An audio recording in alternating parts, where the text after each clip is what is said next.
I'm in love with my sister. I am in love with my former sister-in-law. I'm finally at a point where I can't stand this anymore.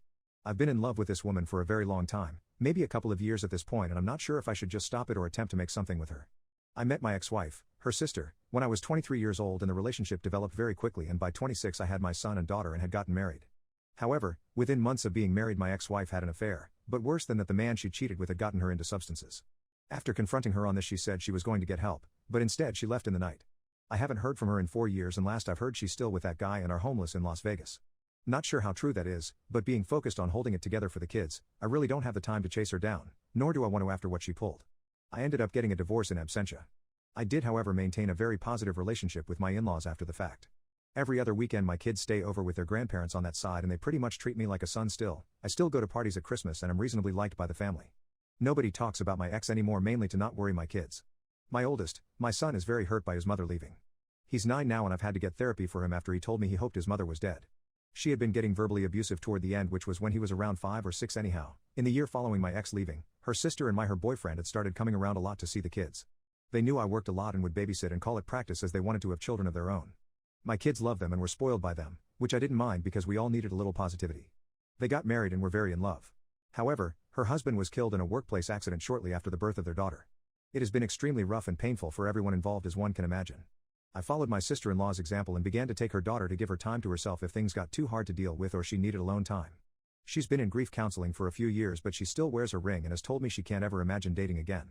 I talk to her about him frequently and she's gotten to a better place, but she's still very much in love with him. I can't imagine that sort of pain. Over the last 2 years we've been a more constant figure in each other's lives. My kids love their aunt and I have her over for dinner a couple times a week.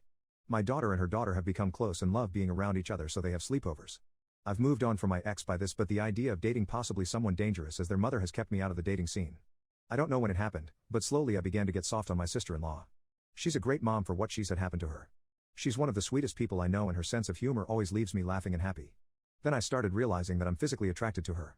I've always felt kind guilty about it because her late husband was a good friend, and since she's obviously is still grieving, so I've kept it to myself. Since the virus started we've been together a bit more because social distancing has had us lose contact with most other people. Nothing romantic has ever been discussed and I try not to flirt, but last week it was very late and after the kids went to bed I made us a few drinks, not enough to get drunk, but she decided she'd rather spend the night, so I took my couch. I woke up to breakfast this morning and the 4 of us felt like the sort of family I've always wanted.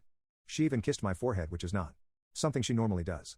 I still didn't say anything, but after she left I found my son quietly playing with his toys in his room. He looked upset, so I asked him if he was all right. He tells me point blank in the way only a kid can that he wishes sister-in-law was his mother. I sat down with him and asked him why he thought that way, and he gave a whole bunch of reasons, her being nice to him, that she never yells about anything. He likes seeing her at his grandparents and she draws pictures with him, which I didn't know they did. By the end of it my heart that is already melting for this woman even more wound up. When visiting, dropping them off with their grandparents, I tried to breach the subject with her folks to kind of feel around how people would see. I made a joke about she and I acting like a married couple sometimes, and they didn't laugh and were kind of standoffish, friendly, but either they know something or they disapprove. It's getting too hard for me to ignore or pretend it's not getting to me. I'm in love with her. Either I've got to stop it and find some way not to think of her, or I have to find some sort of way to navigate through this situation and tell her everything. If anybody out there has any insight on how to approach a widow, especially one who is married to a friend, with this sort of intention, I could really use your help.